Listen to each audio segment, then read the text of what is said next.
नमस्कार, मैं हूं आपके साथ अंकिता। आप देख रहे हैं भाई बहन के प्रेम का त्योहार रक्षाबंधन पर विशेष कार्यक्रम। आप सभी को रक्षाबंधन की ढेर सारी शुभकामनाएं। भारत त्योहारों का देश है। यहाँ अलग अलग प्रकार के त्योहार मनाए जाते हैं।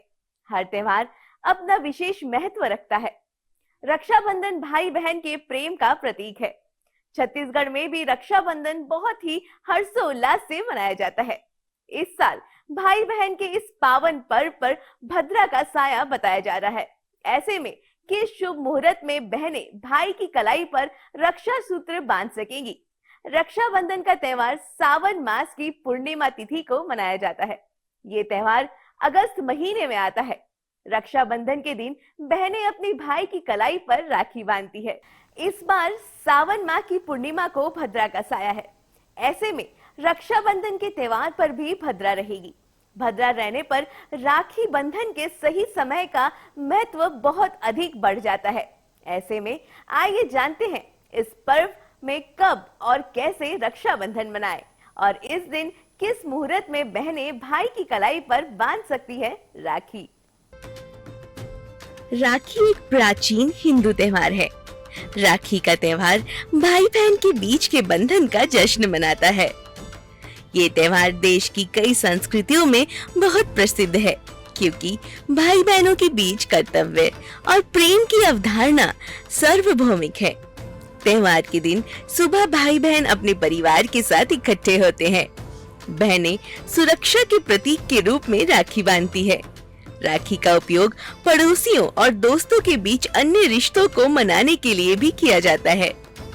रक्षाबंधन प्यार का त्योहार है जो मॉनसून के सीजन में पड़ता है, जिसका एक गहरा अर्थ है। बारिश का मौसम जीवन की सारी गंदगी और उलझनों को मिटा देता है। ये मौसम हमें समुद्री और जीवन का भरपूर आनंद लेने की एक नई उम्मीद देता है। इसलिए भाई बहनों के बीच प्यार के अटूट बंधन और सौभाग्य के आगमन का जश्न मनाने के लिए श्रावण मास को पवित्र माना जाता है। रक्षाबंधन, जिसे राखी के नाम से भी जाना जाता है, भाइयों और बहनों के बीच प्यार और जिम्मेदारी के बंधन का सम्मान करने के लिए दुनिया भर में हिंदुओं द्वारा मनाए जाने वाला एक खुशी का त्योहार है। रक्षाबंधन शब्द का संस्कृत में अर्थ है सुरक्षा की गांठ। हालांकि इस त्योहार से जुड़ी रस्में अलग अलग क्षेत्रों में अलग अलग हो सकती है, लेकिन उन सभी में एक धागा बांधना शामिल है।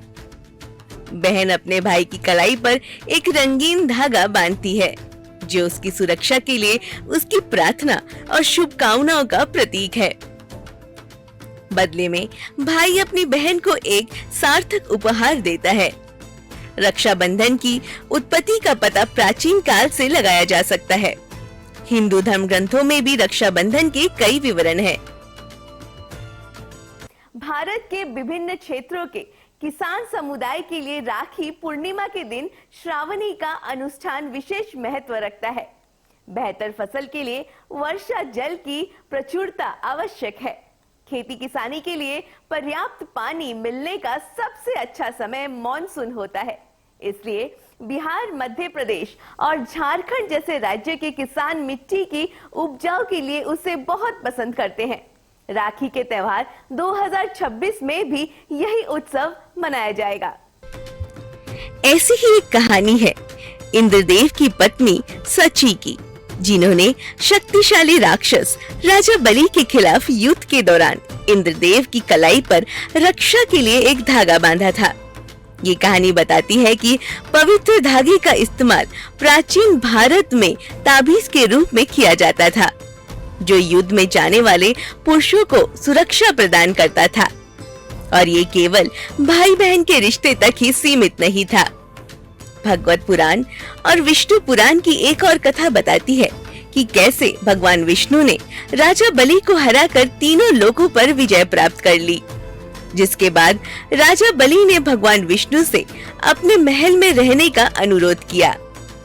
भगवान विष्णु की पत्नी देवी लक्ष्मी इस व्यवस्था से सहमत नहीं होती है और राजा बलि को राखी बांधकर अपना भाई बना लेती है। इस भाव से प्रभावित होकर राजा बलि उनकी इच्छा पूरी कर देते और लक्ष्मी भगवान विष्णु से घर वापस आने का अनुरोध करती है।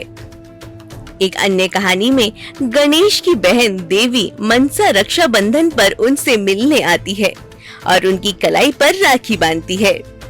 इससे गणेश जी के बेटे शुभ और लाभ प्रेरित होते हैं, जो रक्षाबंधन उत्सव में भाग लेना चाहते हैं, लेकिन बहन के बिना खुद को अकेला महसूस करते हैं। वे गणेश को एक बहन देने के लिए राजी करते हैं, जिससे संतोषी माँ की उत्पत्ति होती है। तब से तीनों भाई बहन हर साल एक साथ रक्षाबंधन मनाते हैं। अपनी गहरी दोस्ती के लिए मशहूर कृष्ण और द्रौपदी रक्षाबंधन के दौरान एक खास पल साझा करते हैं। पौराणिक कथाओं के मुताबिक भगवान कृष्ण शिशुपाल का वध करने समय उनकी तर्जनी में चोट आ गई थी। ये देखकर द्रौपदी ने खून रोकने के लिए अपनी साड़ी से कपड़े का एक टुकड़ा फाड़कर चोट पर बांध दिया। भगवान कृष्ण उनके हाव भाव से बहुत प्रभावित हुए और उन्होंने हमेशा उनकी रक्षा करने का वादा किया। उन्होंने ये वादा तब पूरा किया जब द्रौपदी को हस्तिनापुर के शाही दरबार में सार्वजनिक अपमान का सामना करना पड़ा। इसके अलावा महाकाव्य महाभारत में द्रौपदी ने कृष्ण को राखी बांधी थी, इससे पहले कि वे युद्ध के लिए रवाना होते। इसी तरह पांडवों की मां कुंती ने अपने पोते अभिमन्यु को युद्ध के लिए रवाना होने से पहले राखी बांधी थी। ये कहानियां रक्षाबंधन से जुड़ी सांस्कृतिक महत्व और विविध कथाओं को उजागर करती है तथा जैविक रिश्तों से परे मौजूद प्रेम और सुरक्षा के गहरे बंधन को दर्शाती है। देश के मछुआरा समुदाय के लिए रक्षाबंधन का त्योहार बहुत महत्वपूर्ण है। महाराष्ट्र, कर्नाटक, गुजरात और गोवा जैसे राज्य विभिन्न रीति रिवाजों के माध्यम से राखी का त्योहार मनाते हैं। मछुआरे समुदाय अपनी आजीविका के लिए पूरी तरह से समुद्र पर निर्भर है।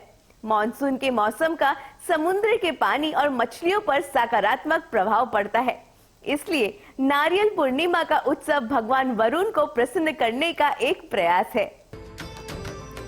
राखी के अवसर पर बहन अपने भाई के माथे पर तिलक लगाती है, आरती उतारती है और उसकी कलाई पर राखी बांधती है, जो उनके गहरे रिश्ते का प्रतीक है। बदले में भाई अपनी बहन को विशेष उपहार देता है, साथ ही हर परिस्थिति में उसकी रक्षा करने और उसका साथ देने का वचन भी देता है। राजस्थानी और मारवाड़ी समाज में एक खास परंपरा प्रचलित है, भाई की पत्नी की चूड़ी पर लुम्मा राखी बांधना। ये प्रथा इस विश्वास से उपजी है कि चूंकि पत्नी विवाह में साथी का प्रतिनिधित्व करती है, इसलिए उसकी भागीदारी के बिना समारोह अधूरा रहता है। इसके अलावा वह अपने पति के बराबर बहन की भलाई सुनिश्चित करने की जिम्मेदारी साझा करती है। ये प्रथा धीरे धीरे विभिन्न अन्य भारतीय समुदाय में भी लोकप्रिय हो रहा है। नेपाल के पहाड़ी इलाकों में ब्राह्मण एवं क्षेत्रीय समुदाय में रक्षाबंधन गुरु और भागिने के हाथ से बांधा जाता है, लेकिन दक्षिण सीमा में रहने वाले भारतीय मूल के नेपाली भारतीयों की तरह बहन से राखी बंधवाने की भी प्रथा है।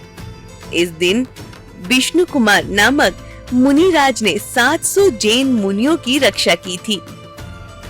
जैन इसी कारण रक्षाबंधन पर्व में सब मनाने लगे हैं। वे इस दिन देश व धर्म की रक्षा का संकल्प लेते हैं। मॉनसून का मौसम विनाश का भी प्रतीक है। ये प्रतीक से आवश्यक पहलुओं की पूरी तरह से खत्म कर देता है और एक नए जीवन की शुरुआत का संकेत देती है। राखी पूर्णिमा मुख्य रूप से भारत के गुजरात राज्य में मनाई जाती है। मॉनसून का मौसम बदलाव का भी प्रतीक है, जो एक नए रास्ते के लिए जरूरी है। इसलिए उड़ीसा, केरल, आंध्र प्रदेश और तमिलनाडु में ब्राह्मण समुदाय श्रावण पूर्णिमा को ही उपक्रम के रूप में मनाते हैं। रक्षाबंधन भारत में मनाई जाने वाला एक पवित्र त्योहार है, जिसमें एक महत्वपूर्ण औपचारिक प्रथा शामिल है, जिसे पूजा विधि कहा जाता है। पूजा विधि एक साधारण पूजा थाली की व्यवस्था के साथ शुरू होती है, जिसमें एक तेल का दीपक, सिंदूर पाउडर, चावल के दाने, मिठाई और राखी होती है। बहनें आरती करके अनुष्ठान शुरू करती है। अपने भाइयों के सामने धीरे धीरे गोलाकार गति में दीपक को लहराती है और उनके माथे पर रोली का तिलक लगाती है। इसके बाद वह अपने भाइयों की कलाई पर राखी बांधती है, उनकी कलाइयां के लिए हार्दिक प्रार्थना करती है। बदले में भाई अपनी बहनों को उपहार देते हैं, जो उनके स्नेह का प्रतीक है और उन्हें सभी चुनौतियों से बचाने का वचन देता है। पूजा विधि एक आध्यात्मिक माहौल स्थापित करती है, भाई बहन के बंधन को मजबूत करती है और प्रेम और संरक्षण की उल्लास के रूप में रक्षाबंधन 2026 के गहन महत्व को रेखांकित करती है। ये एक ऐसा पावन पर्व है जो भाई बहन के पवित्र रिश्ते को पूरी आदर और सम्मान देता है। सगे भाई बहन के अतिरिक्त उनके भावनात्मक रिश्ते भी इस पर्व से बंधे होते हैं, जो धर्म, जाति और देश की सीमाओं से परे है। रक्षाबंधन का पर्व भारत के राष्ट्रपति और प्रधानमंत्री के निवास पर भी मनाया जाता है। रक्षाबंधन का त्योहार न केवल पारंपरिक रूप से जैविक भाइयों और बहनों के बीच के बंधन पर केंद्रित है, बल्कि ये त्योहार विभिन्न रिश्तों का जश्न मनाने के लिए विकसित हुआ है। इसे चचेरे भाई बहनों और दोस्तों के बीच भी देखा जा सकता है और यहाँ तक कि उन लोगों के बीच सद्भावना के संकेत के रूप में भी देखा जा सकता है, जो व्यापक अर्थ में एक दूसरे को भाई बहन मानते हैं। ये धार्मिक और सांस्कृतिक सीमाओं से परे है। ये एकता का प्रतीक बन गया है, जो लोगों को रिश्तों के महत्व और प्यार और सुरक्षा से साझा मूल्यों की याद दिलाता है। कुल मिलाकर रक्षाबंधन एक बहुत ही अच्छा उत्सव है, जो रिश्तों के महत्व पर जोर देता है, विशेष रूप से भाई बहनों के बीच के बंधन पर, और प्यार, देखभाल और सुरक्षा के मूल्यों को बढ़ा देता है। रक्षाबंधन का त्योहार भारतीय समाज में परिवार के बंधनों को मजबूत करना और विशेष रूप से बच्चों को पवित्र रिश्तों की महत्वपूर्णता सिखाना है। ये रिश्ते न केवल परिवार में बल्कि समाज में भी सद्भावना की भावनाओं को आगे बढ़ाता है। इस प्रकार रक्षाबंधन एक पवित्र त्योहार है, जो भाई बहने के पवित्र रिश्ते और संजीव रिश्तों का प्रतीक है। ये न केवल पारिवारिक बल्कि सामाजिक दृष्टिकोण से भी महत्वपूर्ण है और ये रिश्तों की अनुकूलता को सिद्ध करता है। भारत देश के अनगिनत त्योहारों में से एक है रक्षाबंधन। रक्षाबंधन यूं तो एक हिंदू त्योहार है, लेकिन सभी भारतवासी भाई बहन के इस त्योहार को बढ़ चढ़कर मनाते हैं। हर वर्ष श्रावण मास की पूर्णिमा तिथि को रक्षाबंधन का पर्व मनाया जाता है। इस दिन बहनें अपने भाइयों की कलाई पर उनकी लंबी उम्र, सुरक्षा और सद्भावना के लिए राखी बांधती है। राखी के बदले में भाई अपनी बहनों को उपहार देते हैं और उनकी सुरक्षा करने की शपथ लेते हैं। रक्षाबंधन पर बांधी जाने वाली राखी भाइयों की भलाई के लिए बहनों की प्रार्थना और भाइयों द्वारा सुरक्षा के वादे का प्रतीक है। ये सुरक्षा का बंधन सिर्फ सगे भाई बहनों तक सीमित नहीं, बल्कि पूरा संयुक्त परिवार यानी कि चचेरे, ममेरे, मौसेरे, फूफेरे भाई बहनों के साथ मनाए जाते हैं। यहाँ तक कि कई लोग अपने मुंह बोले भाई या बहन से भी राखी बंधवाते हैं। यूं तो भारत में भाई बहनों के बीच प्रेम और कर्तव्य की भूमिका किसी एक दिन के मोहताज नहीं है, पर रक्षाबंधन की ऐतिहासिक और धार्मिक महत्व की वजह से ही ये दिन इतना महत्वपूर्ण बना है। बरसों से चला आ रहा ये त्योहार आज भी बेहद हर्षोल्लास के साथ मनाया जाता है। हिंदू श्रावण मास में पूर्णिमा के दिन मनाया जाने वाला ये त्योहार भाई बहन के प्रति प्यार का प्रतीक है। रक्षाबंधन पर बहनें भाइयों की दाहिनी कलाई में राखी बांधती है, उनका तिलक करती है और उनसे अपनी रक्षा का संकल्प लेती है। हालांकि रक्षाबंधन की व्यापकता इससे भी कई ज्यादा है। राखी बांधना सिर्फ भाई बहन के बीच का कार्यकल्प नहीं, राखी देश की रक्षा, पर्यावरण की रक्षा, हितों की रक्षा आदि के लिए भी बांधी जाने लगी है। वैसे तो भाई बहन का रिश्ता बहुत खास होता है।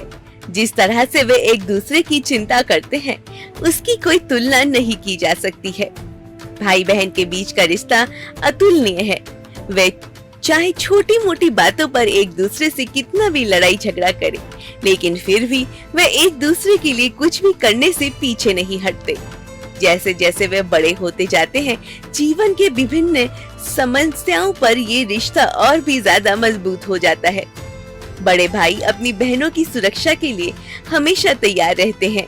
इसी तरह बड़ी बहनों द्वारा भी अपने छोटे भाइयों का मार्गदर्शन किया जाता है। भाई बहन के इसी प्रेम के कारण ये विश्व पर्व मनाया जाता है। रक्षाबंधन का त्योहार हर भाई बहन के लिए बहुत खास होता है। ये उनका एक दूसरे के प्रति आपसी स्नेह, एकजुटता और विश्वास का प्रतीक है। राजपूत जब लड़ाई पर जाते थे, तब महिलाएं उनको माथे पर कुमकुम तिलक लगाने के साथ साथ हाथ में रेशमी धागा भी बांधती थी, इस विश्वास के साथ कि ये धागा उन्हें विजय करके वापस लौटाएगा। राखी के साथ एक और प्रसिद्ध कहानी जुड़ी है, आइए आपको बताते हैं उस कहानी के बारे में। कहते हैं मेवाड़ की रानी कर्मवती को बहादुर शाह द्वारा मेवाड़ पर हमला करने की पूर्व सूचना मिली। रानी लड़ने में असमर्थ थी। उसने मुगल बादशाह हुमायूं को राखी भेजकर रक्षा की याचना की। हुमायूं ने मुसलमान होते हुए भी राखी की लाज रखी और मेवाड़ पहुंचकर बहादुर शाह के विरुद्ध मेवाड़ की ओर से लड़ते हुए कर्मावती पर उसके राज्य की रक्षा की। एक अन्य प्रसंग अनुसार सिकंदर की पत्नी ने अपने पति के हिंदू शत्रु पुरुषवास को राखी बांधकर अपना मुंह बोला भाई बनाया और युद्ध के समय सिकंदर को ना मारने का वचन लिया। पुरुवास ने युद्ध के दौरान हाथ में बंधी राखी और अपनी बहन को दिया हुआ वचन का सम्मान करते हुए सिकंदर को जीवन दान दिया। न केवल बहन भाई बल्कि अन्य संबंधों में भी रक्षाबंधन का प्रचलन है। गुरु शिष्य को रक्षा सूत्र बांधता है तो शिष्य गुरु को। भारत में प्राचीन काल में जब सनातन अपनी शिक्षा पूर्ण करने के पश्चात गुरुकुल से विदा लेता था, तो वे आचार्य का आशीर्वाद प्राप्त करने के लिए उसे रक्षा सूत्र बांधता था, जबकि आचार्य अपने विद्यार्थी को इस कामना के साथ रक्षा सूत्र बांधता था कि उसने जो ज्ञान प्राप्त किया है वह अपने भावी जीवन में उसका समुचित ढंग से प्रयोग करे, ताकि वह अपने ज्ञान के साथ साथ आचार्य की गरिमा की रक्षा करने में भी सफल हो। इसी परंपरा के अनुरूप आज भी किसी धार्मिक विधि विधान से पूर्व पुरोहित यजमान को रक्षा सूत्र बांधता है और यजमान पुरोहित को। इस प्रकार दोनों एक दूसरे के सम्मान की रक्षा करने के लिए एक दूसरे को अपने बंधन में बांधते हैं। अनेक साहित्यिक ग्रंथ ऐसे हैं जिनमें रक्षाबंधन के पर्व का विस्तृत वर्णन मिलता है। इसमें सबसे अधिक महत्वपूर्ण है हरि कृष्ण प्रेमी का ऐतिहासिक नाटक, जिसका 1991 में 18वां संस्करण प्रकाशित हो चुका है। मराठी में शिंदे साम्राज्य के विषय में लिखते हुए रामराव सुभानराव वर्गे ने भी एक नाटक की रचना की, जिसका शीर्षक में राखी उर्फ रक्षाबंधन था। 50 और 60 के दशक में रक्षाबंधन हिंदी फिल्मों का लोकप्रिय विषय बना रहा। न सिर्फ राखी नाम के बल्कि रक्षाबंधन नाम से भी कई फिल्में बनाई गई। राखी नाम से 2 बार फिल्म बनी, एक बार सन 1949 में, दूसरी बार सन 1962 में। आई फिल्म को ए भीम सिंह ने बनाया था। कलाकार थे अशोक कुमार, वहीदा रहमान, प्रदीप कुमार और अमिता। इस फिल्म में राजेंद्र कृष्ण ने शीर्षक गीत लिखा था, राखी धागों का त्योहार। सन 1972 में एम सागर ने फिल्म बनाई थी राखी और हथकड़ी। इसमें आर.डी. बर्मन का संगीत था। सन 1976 में राधाकांत शर्मा ने फिल्म बनाई राखी और राइफल। दारा सिंह के अभिनय वाले ये एक मसाला फिल्म थी। इसी तरह से सन 1976 में ही शांतिलाल सेनी ने सचिन और सारिका को लेकर एक फिल्म रक्षाबंधन नाम की भी बनाई थी। आज ये त्योहार हमारी संस्कृति की पहचान है और हर भारतवासी को इस त्योहार पर गर्व है। लेकिन भारत में जहां बहनों के लिए विशेष पर्व को मनाया जाता है, वहीं कुछ लोग ऐसे भी हैं जो अपनी बहनों को गर्भ में ही मार देते हैं। आजकल भाइयों की कलाई पर राखी सिर्फ इसलिए नहीं बांध पाती क्योंकि उसकी बहनों को उनके माता पिता ने इस दुनिया में आने ही नहीं दिया। ये बहुत ही शर्मनाक बात है कि कन्या भ्रूण हत्या के मामले सामने आते हैं। ये त्योहार हमें याद दिलाता है कि बहनें हमारे जीवन में कितना महत्व रखती है। त्योहार हमें याद दिलाता है कि बहनें कितना महत्वपूर्ण होती है। अगर हमें कन्या भ्रूण हत्या पर जल्द ही काबू नहीं पाया तो मुमकिन है एक दिन देश में आज तेजी से घटना और सामाजिक असंतुलन है वैसे ही आगे भी होते रहेगा। आज के आधुनिक तकनीकी युग एवं सूचना संप्रेषण युग का प्रभाव राखी जैसे त्योहार पर भी पड़ता है। बहुत सारे भारतीय आजकल विदेश में रहते हैं एवं उनके परिवार वाले अभी भी भारत या अन्य देशों में रहते हैं। इंटरनेट के आने के बाद कई सारी ईमेल साइट खुल गई है जो ऑनलाइन ऑर्डर लेकर राखी दिए गए पते पर पहुंचा देती है। ये सीधी राखी के अवसर पर अनेक बहनें दूर देश से रहने वालों को भी भाई अपने राखी भिजवा देते हैं। फिलहाल के लिए इतना ही। तो ये थी रक्षाबंधन से जुड़ी बातें और इसी के साथ आप सभी को रक्षाबंधन पर्व की हार्दिक शुभकामनाएं। ऐसे ही और जानकारी के लिए देखते रहिए टीवी 24। बाकी देश और दुनिया की खबरों के लिए देखते रहिए टीवी 24। तब तक के लिए नमस्कार।